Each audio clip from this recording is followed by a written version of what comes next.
Hey guys, how's it going? My name's Jason, and it recently just started snowing here in Denver, and I thought this would be a really good opportunity to make a video about kind of stuff that I keep in my vehicle and maybe what you should be keeping in your vehicle during this winter, just to make sure that you're safe and also that you're able to stay warm in case of an emergency. It gets really icy this time of year, so if you're slide off and go in a ditch, you don't want to be stuck there for a long time without the proper equipment. So the first thing I'm going to recommend is this first aid kit. This is just one I got on Amazon, but it's actually not very great. I am actually going to be switching everything to Dark Angel Medical with a trauma kit and a first aid.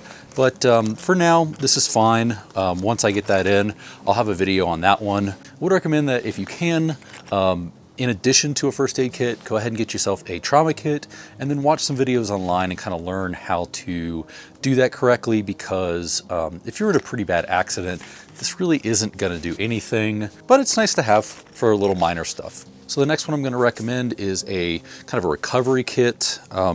I got this one from Vic Off-Road. This is Fiery Red. It comes with this snatch strap and some shackles. This snatch strap is really great. I know a lot of people get those just straps that are really cheap. You can get those at like Harbor Freight or whatever, but those snap and are very dangerous. I have completely taken those out of my kit. This is very dynamic, so that when you are snatching or pulling, it actually stretches a little bit to make sure that it doesn't snap. I definitely recommend this. This is 30,000 pounds, which is more than enough for my vehicle and probably most people's vehicles, but this is a great kit. It's like, I think it's like 40 bucks, and it comes with this and some shackles, traction boards. I would definitely recommend that you get yourself a set of traction boards. I have two on my roof. They're pretty long, but if you don't have any way of mounting that, like let's say you have a rooftop tent that doesn't have that capability of mounting, then you can put it inside. They do take up a lot of space inside, but I did actually find this here, which is a set of little mini traction boards. I also got these from Vic Off-Road. This is the exact same brand of the traction boards that I did in another video. It comes with a base, so you can use a jack from this as a base to lift up your vehicle if it's pretty tall. These little traction boards are the same build and everything as the taller ones, but these are much smaller and a lot more compact that you can put in your vehicle. These are exactly the same material and everything as the other traction boards, just a little bit smaller. So if you're stuck on the side of the road, you can just slide these onto the vehicle, under the tire. You should be able to use these to get out. I would say it's about half the length of the full-size one, and I'm really excited about this one because I may actually be switching my rooftop tent setup, and I may not have the capability to mount up there like I do now, so these will probably be sitting inside my vehicle the entire winter. So another thing that I would recommend carrying with you is some sort of shovel. You can use this traction boards as a shovel, but I would also recommend bringing some sort of either an avalanche shovel like this one. These are pretty expensive. You can also get yourself like a little military folding shovel, which I do have inside my vehicle under the front seat. But I also wanted to bring this up because I think this gets overlooked a lot. I did cover this a little bit in my other video about winter camping gear, but I also think that this would be something you should definitely carry. If you get stuck on the side of the road, you can kind of dig yourself out and couple it with the traction boards or a snatch strap or something like that. But this is really great to have yeah, pretty much the whole winter. Along with that, I would recommend bringing either a little hatchet or an axe like this. I have this permanently mounted to the outside of my vehicle, which kind of leaves it open, but this is really nice. You can use it to cut down trees, which are very likely to fall this time of year. So you can use it to cut down trees, or you can even use the backside as a hammer. Just be very careful when you do that because you don't want this swinging at your face. I do now keep a hatchet over here on this molly panel. I just installed this, so I haven't gotten everything kind of where I want it, but there is a hatchet here, and soon I'll be mounting this here, which is a kind of a knockoff silky saw. This is really great for cutting down branches, fallen branches, or trees if they fall down. But this will also be joining my hatchet up there. The hatchet is also great for a hammer. I would prefer to use the hatchet as a hammer and the axe as a blade, but if you don't have the space, I would just go with the little hatchet or one of these little things, because these are going to be a lot more efficient and a lot more useful. As you guys notice, I switched to gloves. It's getting pretty cold out here, so that is going to be another one that I recommend for you guys. I keep gloves in here at all times. These ones usually kind of go wherever I go. These are like my daily ones. These ones are from Smartwool, and I believe the thumb and the finger, you can actually use it as a thing for touchscreen and swipe. These are pretty nice. I like these a lot. I also keep this backup pair, which has the same touch sensitive one, but these are a little more waterproof. And I also keep these in the very back. These are great if you need to use something like the straps and you want to connect it to something, or if you're using an axe, I'd recommend something like this. But in a pinch, they can be used to keep your hands warm. But if you can, I would get leather. I think they're just all around better. You should also keep in mind that if you end up on the side of the road, or you see somebody on the side of the road, it's important to have some kind of way to illuminate you. You can go with like a traditional flare, something like that. I just personally didn't want something like that, especially when they make these kits that have these little emergency lights like this. They flash. There's a bunch of different modes for them, and they are magnetic, and they also have hooks on the back of them. But I actually really like this one because it came with a bunch of stuff in it. It has a whistle in it, which is great if you're in the woods or something like that. And it came with screwdrivers. I really like this one. It's magnetic. Well, that's out of frame, but it's right here. And yeah, that'd be a really great way to kind of let people know that there is some danger. It's also got a little flashlight. But even though I would say you can get any kit, I really like this one a lot, because not only did it come with the lights and all of that, it also came with these emergency blankets, which I'll talk about in a little bit. It also came with this glass break, which is another thing that I would definitely recommend you pick up.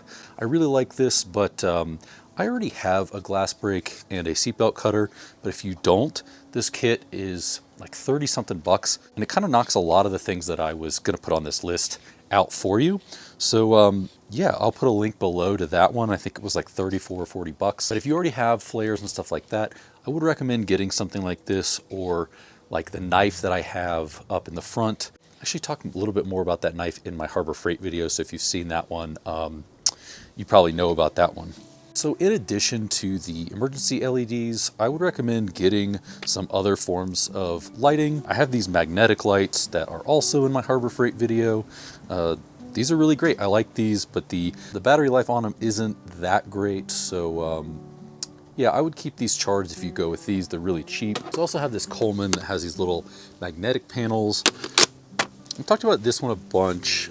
It eats up kind of a lot of batteries as well, but yeah, it's got these three little panels. My new favorite are these Cascade lights.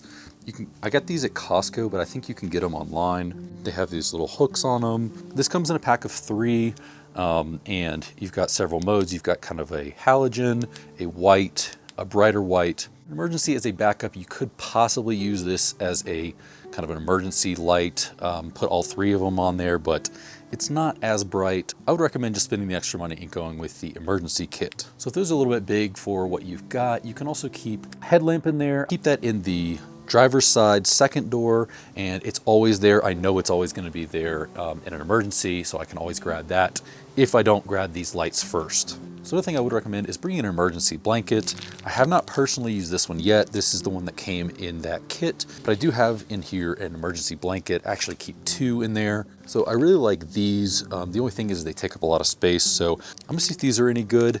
And if these are just as good as those, I might end up getting those out of there and keeping these in there. If you're looking for an emergency blanket, you can probably check out like a military surplus store and find something like that. All right, so in addition to the emergency blankets, I personally keep a 12-volt heated blanket in my vehicle, and I just got this one recently and just tested it out. This one has a 12-volt that just plugs into your vehicle, and it is really great for an emergency. Now, it's not quite as warm as a wall outlet one, which is what I used to carry with me, but this has such a small draw to it that I think this is a lot better to use in your vehicle. And if you have gas in your vehicle still, you can plug this into the cigarette lighter up front and keep yourself warm. And you can keep this along with an emergency blanket. This is kind of an optional one, but I personally just feel like this is super cheap and easy to keep in your vehicle. Now, another thing that I keep inside my vehicle that I think I forgot to mention earlier, but these hot hands. I also have another brand in here as well. Doesn't really matter the brand, but these hand warmers are really great. I have a syndrome called Raynaud's syndrome that makes pretty bad circulation in my fingers. Even with these wool, my hands are a little bit cold right now. So I always keep these in here. So as a kid, I started using these for snowboarding.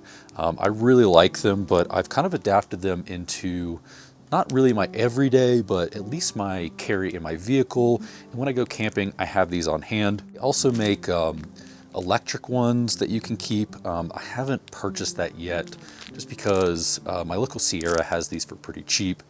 So I'm happy with these, but I would always keep these in your vehicle. I keep some back here and I also keep some up front so that I can always get to them pretty easily. So another thing that I keep in that same drawer is just some food, high calorie food. Don't be afraid to get some high carbohydrate stuff. It's for survival. It's not to keep yourself looking thin. So high carb, I like protein, keeps me pretty full. But if you want to keep yourself warm, make sure you get some high carb stuff in here. I've got plenty of food in here. I've got crackers, I've got tons of stuff in here. I also keep some oatmeals in there. They are heated just by pouring water in it, so I don't need to bring a heater. If I'm stuck on the side of the road or something like that, I can just pour some water into it and it'll actually heat itself up. It's really cool, and Sierra's been having a deal on them lately. So if you have a local Sierra near you, you can get those for pretty cheap right now. So another thing that I would recommend is a way to start a fire and also a way to stop a fire. So I always keep a lighter and some stormproof matches in there. It's great to have redundancy.